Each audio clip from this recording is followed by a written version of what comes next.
So the question is, was this 1983 hit album, recorded by the #1 band of its time, actually a solo album in disguise? It was composed almost single-handedly by the frontman. This record featured 4 hit songs, including a massive #1 hit. But as good as that one is, it may not be the album's defining track. Rather, I'd say its commercial runner-up is even more representative of how this icon was feeling at the time. A broken marriage, his band was breaking up, it's all in there. Today's song also features one of the best opening lines you'll hear in a hit song. But when it was all said and done, did he take this track a little too far? Was it too much of a pity party? His future wife? She thought so, and she called him on it, which is where this hit actually came from in the first place. Find out the story. It's a great one coming up next on Professor of Rock. Hey, music junkies, Professor of Rock, always here to celebrate the greatest artists, the greatest songs of all time. You know, if you ever had WrestleMania tournaments on your trampoline, with the neighbor kids or your friends when you were growing up, you're going to dig this channel of musical nostalgia. Make sure that you subscribe below right now. Click the bell so you always get our new interviews. I know you'll dig this channel. We also have a Patreon below. There you'll find an additional catalog of exclusive content. You can become an honorary producer in the description and help us curate this history. We also have our merch below. So today we're going to jump in the time machine, and this time we're going to set the circuits for the grand old year of 1983. We're going to peel the many layers off of a top 5 track from the Police's 1983 landmark album, Synchronicity. The song was the 3rd U.S. single from the record and one of the band's most successful ever, King of Pain.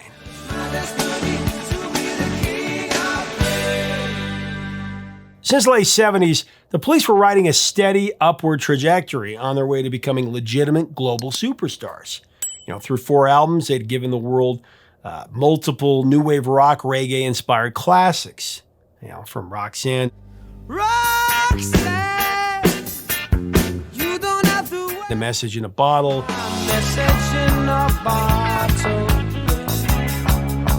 to Don't Stand So Close to Me,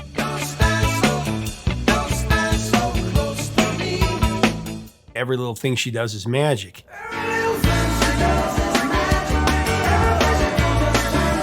That's just naming one iconic hit from each album. I mean, there are plenty more from where that came from. If you're a fan, you know. After scoring a #2 U.S. ranking with 1981's Ghost in the Machine, the trio of Stuart Copeland on drums, Andy Summers on guitar, and Sting on bass and lead vocals, these guys were shooting for the #1 spot with their next album, Synchronicity. However, that would be easier said than done. By the time the Police began work on their 5th studio album, Sting was going through some serious upheaval in both his personal life and his professional one. To put it more bluntly, everything was starting to implode for Sting. Regarding his personal life, Sting's first marriage to Frances Tomelty, the actress, was coming to an end. The two had married back in 1976, but they had been separated at this point since 1982. This was on account of Sting having an affair with Frances's best friend, Trudie Styler, amongst other things. But Trudie is reported to have lived next door to the couple for several years before the extracurricular activities began. But I guess one thing led to another, and that was that. Sting and Frances finally divorced in 1984. As for Sting's professional drama, by the time Synchronicity was coming around, the Police, they were coming apart at the seams. The band had almost been together about as long as Sting had been married. They formed in 1977. But the threesome had been a powder keg just ready to blow for years.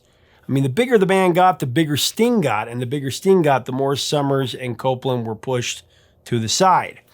By the time the Police went to work on Synchronicity, they were practically a band in name only, a bino, with Sting more or less turning the album into his first solo project.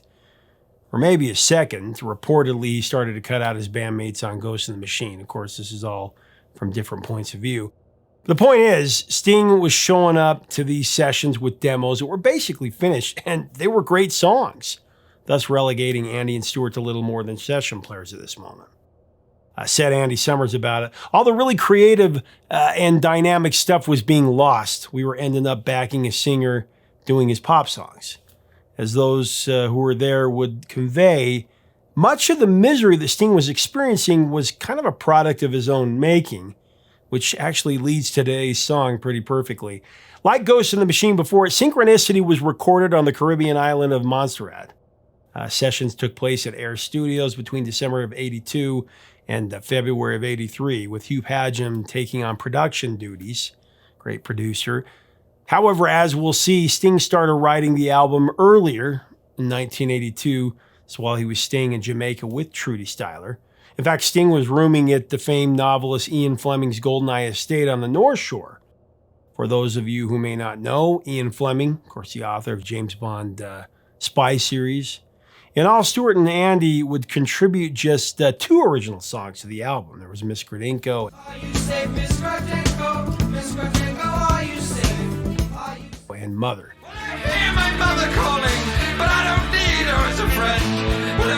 Love Miss Gradinko. Notoriously, there was a high-stakes coin flip as to whether they even got to include those 2 tracks on the album. I guess Sting lost the flip and he conceded the album space to his bandmates. But he did win by a landslide in total number of songs contributed to the album, which was 9 out of 11. If not for that coin flip going, Copeland Summers' way, Synchronicity really would have been a solo album, all 11 songs. I really can't emphasize enough how extreme the tension, even the malice, was, the band was experiencing during the recording of Synchronicity. Already infamous for getting into fistfights and spewing venom at each other in the studio, this time around, the 3 recorded in 3 separate rooms. Summers in the actual studio, Sting was in the control room, and Copeland set up his drums in the dining room. But even that wasn't enough to keep arguments from exploding between band members.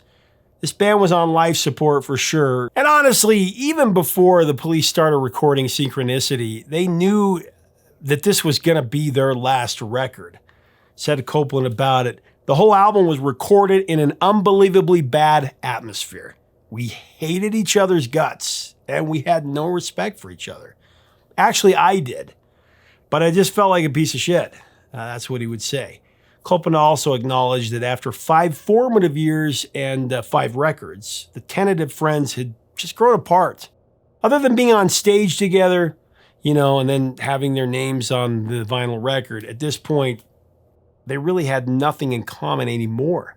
A counterintuitive truth for an album called Synchronicity, actually.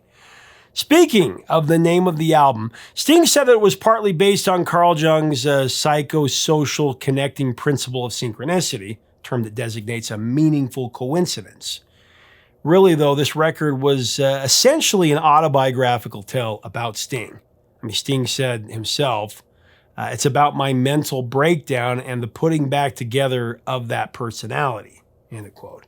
Later, though, he would temper that statement and he would say, the theory that the Synchronicity album is entirely a function of Sting getting divorced is a gross oversimplification and naive. Pain wasn't a new idea to me last year. Guess he said it in '84. However, pain does seem to be a unifying element on this album. Regardless, Sting was proud of the record, called the lyrics the best he'd ever written, and acknowledged that he did his best work when he was in pain and turmoil, which is a fact for most artists. In fact, he even wondered if he manufactured pain in his own life for the sake of his art. After all, if having a year of pure hell and torture resulted in a slew of hit songs, maybe that was a formula he could live with. Okay, probably not. But he did say that without the awfulness that he experienced, his lyrics would never have been as good as they were. Came from going through those trials. So on June 10th, 1983, the release of Synchronicity took the world by storm. The album skyrocketed even beyond the Police's expectations. Sold over 8 million copies in the U.S. alone, reached number 1 on both sides of the Atlantic, and it refused to budge from that spot. In the United Kingdom, it stayed on the top spot album chart for 8 weeks. In the U.S., it had a mind-blowing 17-week run at the top of the charts. Amazing. Synchronicity kicked out hit after hit as well. Every Breath You Take, that went to number 1 on the Hot 100. It spent 8 weeks on the top of the chart, biggest song of that year. Additionally, it also went to number 1 on the Cashbox chart. It also went to number 1 on the mainstream rock chart. Every breath you take, every Wrapped Around Your Finger, that broke into the top 10, going to number 8, as well as number 11 on the Cashbox chart.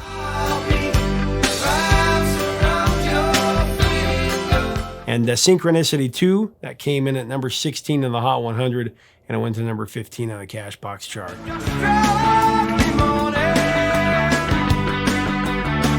And then, of course, there is today's featured track, Synchronicity's second most successful single, the one and only King of Pain.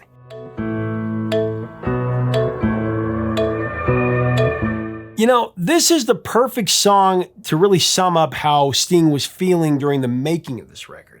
It's obvious from the outset that King of Pain is a deeply, deeply personal song for Sting. The track is full of bleak symbolism.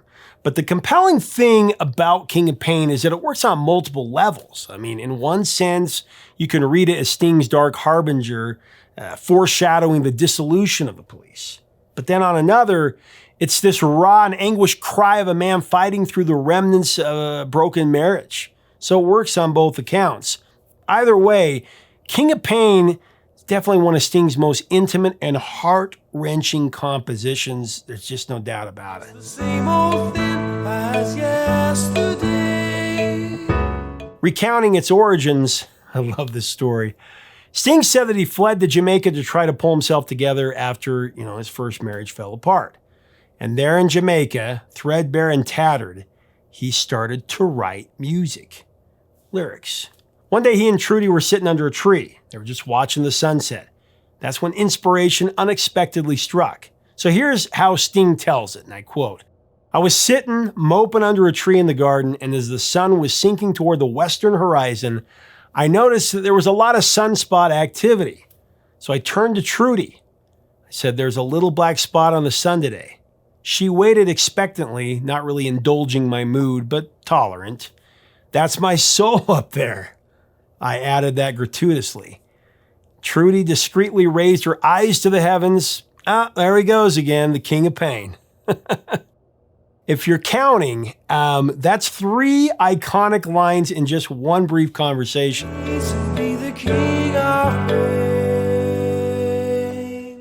Now, looking back, Sting admitted he was full of hyperbole. But, drama queen or not, the conversation was definitely worth the lyrics. It was worth remembering. So Sting, he went back into the house immediately, sat down at Ian Fleming's writing desk, and he jotted it all down. Incidentally, that's also where he wrote Every Breath You Take and Wrapped Around Your Finger. I swear, that desk, it should be bronzed. Now, commenting on the song, Sting said, and I quote, "I conjured up symbols of pain and related them to my own soul. Black spot on the sun struck me as being a very painful image. The writing process brought about image after image, all signifying deep distress, entrapment, and pain. In fact, he called them a shopping list of symbols for alienation." I love that. Included on that shopping list, black hat caught in a high treetop, a dead salmon in a frozen waterfall. There's the butterfly trapped in a spider's web.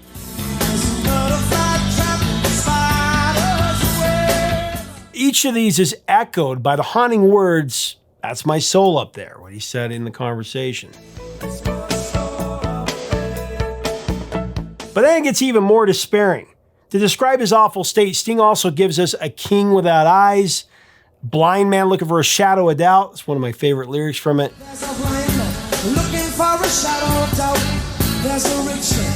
And a skeleton choking on a crust of bread.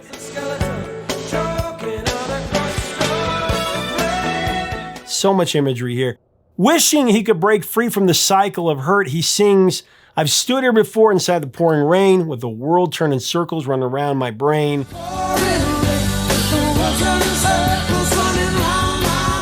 I guess I'm always hoping that you'll end this rain." But ultimately, he accepts his forlorn fate and replies, "But it's my destiny to be the King of Pain."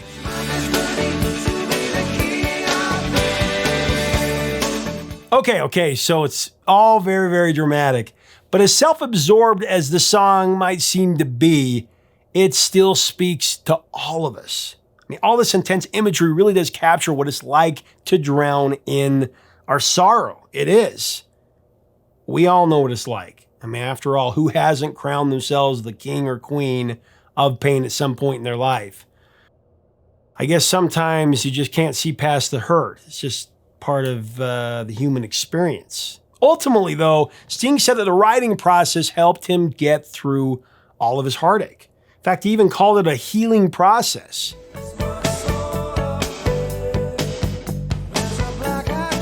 I mean, I know that my many listens to this classic, and for that matter, your many listens to this classic, have gotten us through some pretty rough times. Tell me about it in the comments. So King of Pain went to number 3 on the Billboard Hot 100. It went to number 5 on the Cashbox chart. Went to number 1 on the mainstream rock chart. Side of the U.S., King of Pain, it went to number 19 in Belgium, number 17 in the UK, number 7 in Ireland, and it went to number 1 in Canada. Now, strangely, King of Pain really hasn't shown up very often in pop culture media. I was really surprised. You can see it on the show Lucifer and as the soundtrack to a performance on So You Think You Can Dance. I can't find any other places. If you know of any other placements, let me know in the comments.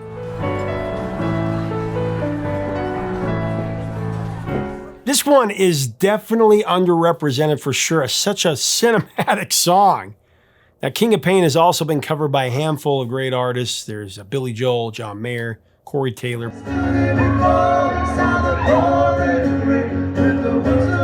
Brian Vander Ark. Alanis Morissette also covered King of Pain on her MTV Unplugged record. I think that was released back in 1999. It was the album's second single, and Morissette fittingly switched the word to king to queen near the end of the track.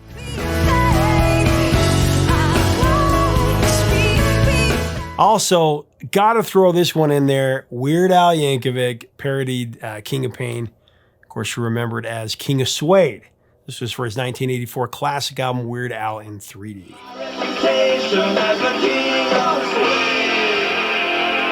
Currently, King of Pain has more than 130 million streams on Spotify and YouTube alone.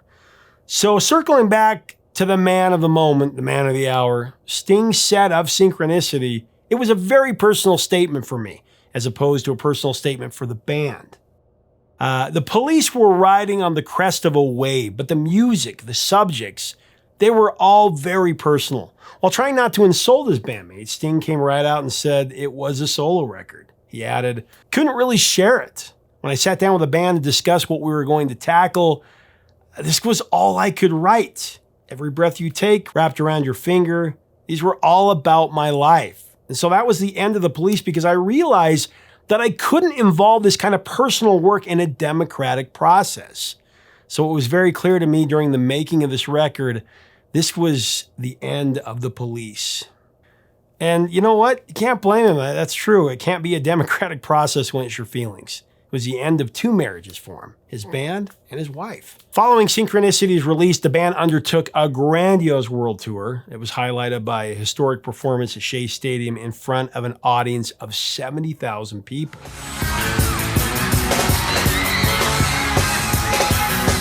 Shea Stadium was highly symbolic. It was, of course, the pinnacle that they had set out to do, to rule the world of pop. And at that moment, they were the biggest band in the world, with the biggest record and the biggest single. And remember, you know, the Beatles played Shea Stadium.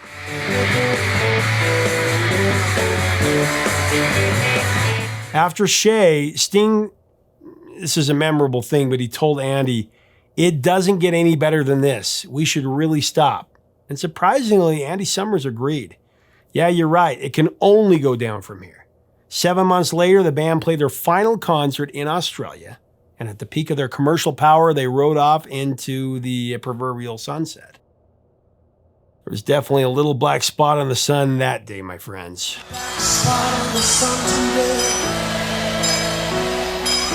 I mean, maybe they were right to go out that way at the very top, but I still think about it. I wonder what that next album would have sounded like. I think we all do. I think about that from time to time. Of course, they did reconvene a few years later to update some old songs. But once again, they were at each other's throats. The 1986 remix of Don't Stand So Close to Me. Don't stand so and they did the do the da as well. And they didn't even release that one. The King of Pain had officially gone solo, and there was really no turning back from there. The previous year, Sting had released his first official solo album, The Dream of the Blue Turtles, talking about before '86. That went to number 2 in the US and number 3 in the UK. Contained multiple hit singles, including If You Love Somebody, Set Them Free. We covered that a few months ago.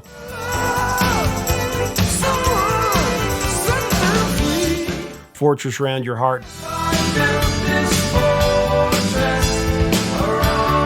The Russians.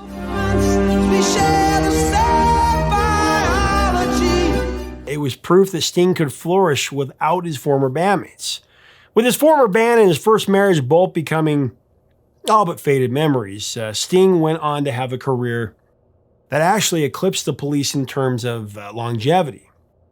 But it's come up short of matching the commercial success of this band.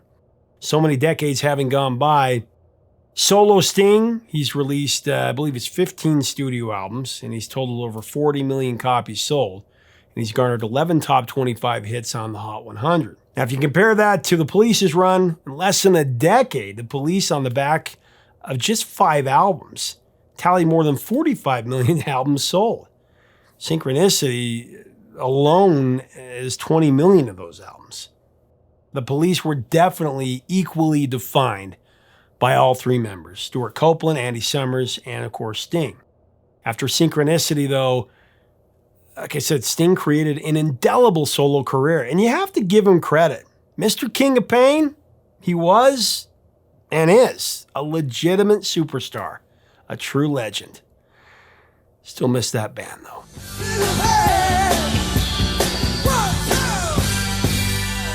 Hey, thanks so much for watching. Leave us a comment about the Police and King of Pain. What are your memories of this song? What are your memories of Synchronicity? Did you ever see the Police live? What do you think about Sting's solo career? Let me know in the comments below. Let's have a great discussion. If you like our content, we would love to have you subscribe, love to have you as part of our community. Until next time, 3 chords and the truth, my friends.